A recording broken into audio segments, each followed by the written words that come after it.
Hi everyone, welcome back. It's been a few months since I've put out a video, and I want to first thank you for following the progress of this 1958 Flying 15 named Connie Francis. Now, you're probably wondering, Olivia, what have you been doing? Where have you been? Well, just like you, I have been in quarantine safely, thankfully. I've been working from home. I've spent a lot of time on Zoom and will continue to. And the other thing I didn't mention is that I am in a master's program. I'm doing my MBA in the evenings full time, so I'm very busy. Just like you, I have been worried about the state of the world, worried about everything, and I'm ready to get back to business. So, in this episode, we're going to talk about the ribs and build out a game plan for the next steps. So, the problem that I have now is I have one of two choices. I can tear out all of the stringers and all of the ribs, or I can come up with another plan. Now, here is the remnants of the rib that I took out. That wooden block is essentially the form for the fiberglass. So here, the stringer runs underneath the covering of the rib, right?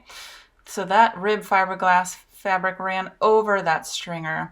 Now, that's important to know because when I'm just replacing the ribs, see here's that wooden block, it goes underneath the gunnel, which is this edge here. So if it runs underneath the gunnel, I would assume that I would have to remove the gunnels. They have to be removed anyway. But first, what I'm going to do is take out all of this old fiberglass. Now, this was as I mentioned before, is a previous repair somebody had done. A lot of this damage is really due to the fact that the trailer sits right on underneath this rib, and so it just cracked it.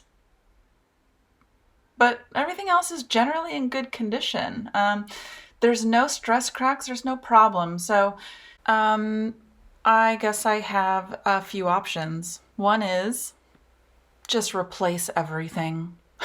Stringers, all of these ribs, everything. Okay, you ready? Here we go.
after I steam bend all of the ribs, I went outside to look at my work area.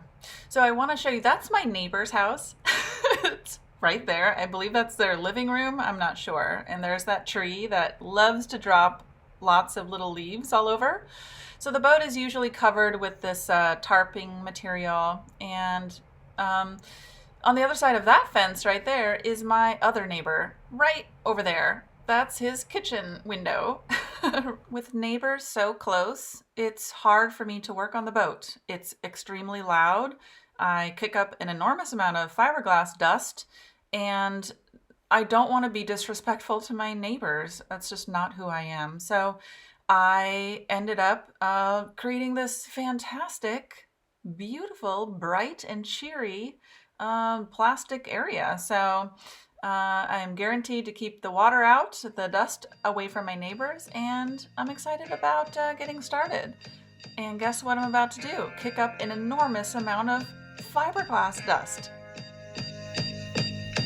Remember when you held my hand?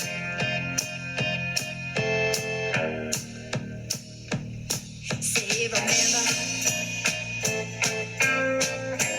when you were my man?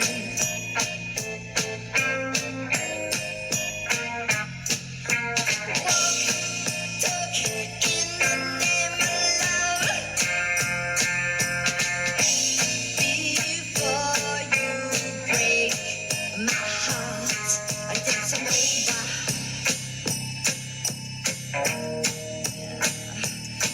roll over in your mind. Why don't you dance with me? I'm not your lover, girl.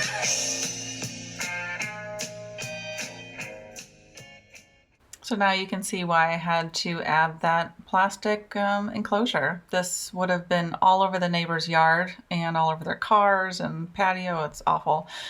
So after I took out this rib, I took a really good look at this way that the ribs and the stringers were built.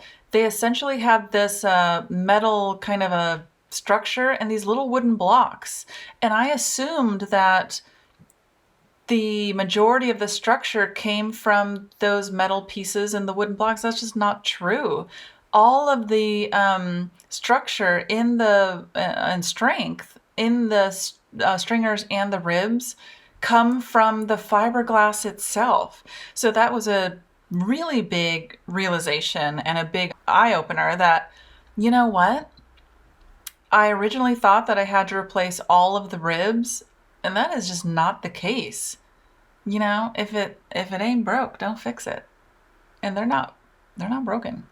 So that is essentially the majority of the work on the body itself that has been crossed off my list, and I'm very happy about that decision and the realization. And there's obviously some pieces that I have to fix, like these openings down by the keelson have to be kind of sealed in some way, or the water will just go right into those tubes.